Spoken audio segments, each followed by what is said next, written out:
Hello everyone, welcome back to my channel Mukti's cooking world. আজকে আমি আপনাদের সাথে খুবই সহজ এবং ঝটপট তৈরি করে নেওয়া যায় এমন একটা স্ন্যাক্স আইটেমের রেসিপি শেয়ার করব। আজকে করে দেখাবো ব্রেড পিৎজা রোল। এটা তৈরি করা খুবই সহজ আর এটা খেতে অসম্ভব টেস্টি হয়ে থাকে। তো আমি আশা করছি আপনাদের কাছে আমার আজকের এই রেসিপিটা ভালো লাগবে। এর জন্য এখানে আমি নিয়ে নিয়েছি এক টুকরো ব্রেড, আর ব্রেডের সাইডের যে শক্ত অংশটা আছে এটা একটা ছুরির সাহায্যে আমি কেটে নিচ্ছি। আপনারা চাইলে এই শক্ত অংশগুলো জমিয়ে তারপরে ব্লেন্ডারে ব্লেন্ড করে হালকা শুকনো খোলায় টেলে ব্রেড ক্রাম্ব তৈরি করে নিতে পারেন, এটাকে ফেলে না দিয়ে। তো এভাবে সবগুলো ব্রেড আমি কেটে নিব।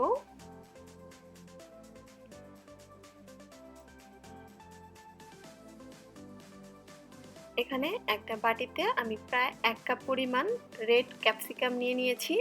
আপনারা চাইলে গ্রিন অথবা ইয়েলো ক্যাপসিকামও ইউজ করতে পারবেন। এখন এর সাথে আমি সামান্য একটু লবণ দিয়ে মেখে নিচ্ছি।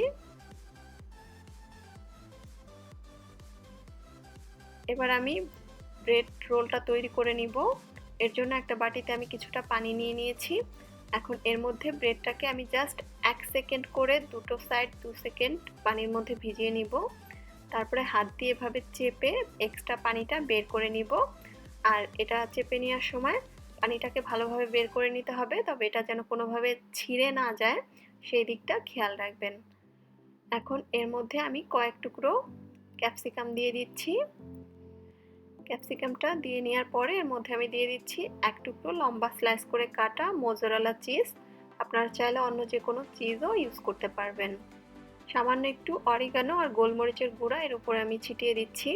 চেষ্টা করবেন অরিগানো আর গোলমরিচের গুঁড়াটা অবশ্যই ব্যবহার করার জন্য, এতে করে টেস্টটা অনেক বেশি ভালো আসে। এখন এর মধ্যে আমি দিয়ে দিচ্ছি রান্না করা চিকেন। আমি ছোট টুকরো করে কেটে নিয়েছি সেটা। আপনারা চাইলে এখানে ছোট টুকরো করে কাটা চিকেন হালকা ভেজেও ব্যবহার করতে পারেন, তবে যেহেতু সহজভাবে করে দেখাবো আমি বলেছি, তাই একদমই ঝামেলা ছাড়া সহজভাবেই করে দেখাচ্ছি। এবার হাত দিয়ে এভাবে চেপে চেপে রোলের শেপ দিয়ে দিচ্ছি। আর এটা খুব ইজিলি করে নিতে পারবেন যেহেতু ব্রেডটা আমরা পানিতে ভিজিয়ে নিয়েছি। আর কোনো সাইডে ফাঁকা থাকলে সেটা এভাবে বন্ধ করে দিতে হবে। অবশ্যই খেয়াল রাখবেন যেন কোনো সাইডে ফাঁকা না থাকে, তাহলে ভাজার সময় আবার চিজটা বের হয়ে আসবে। তো এভাবে বানিয়ে নিতে হবে। আমি আপনাদেরকে আরও ক্লোজলি একটা করে দেখাচ্ছি। জাস্ট পানির মধ্যে এপিট ওপিট করে নিতে হবে, একদমই এটাকে ভিজিয়ে নেতিয়ে নেওয়া যাবে না। তারপরে এক্সট্রা পানিটা চেপে বের করে দিতে হবে। এর মধ্যে আমি ক্যাপসিকাম দিয়ে দিচ্ছি আর দিয়ে দিচ্ছি চিকেনের টুকরো, একটা লম্বা করে কেটে নেওয়া চিজ স্লাইস দিয়ে দিচ্ছি, আর অরিগানো আর গোলমরিচের গুঁড়া সামান্য করে একটু ছিটিয়ে দিচ্ছি। এবার হাতের সাহায্যে এভাবে চেপে চেপে রোলের শেপ দিয়ে দিচ্ছি। আর এটা খুব ইজিলি দেখবেন রোলের শেপ করে নেওয়া যাচ্ছে।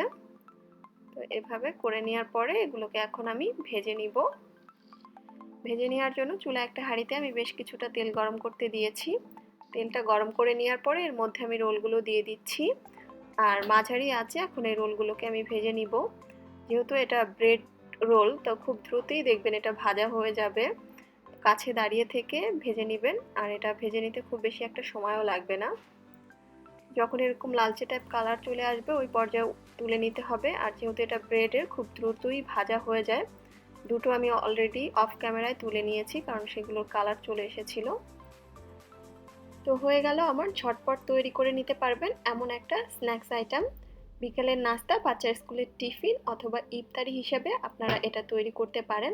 এটা খেতে অসম্ভব টেস্টি হয়ে থাকে। একবার ট্রাই করলে তখন আপনারা নিজেরাই বুঝতে পারবেন এটা খেতে আসলে কতটা মজার। তাহলে আজকের মতো এখানেই বিদায় নিচ্ছি। আল্লাহ হাফেজ।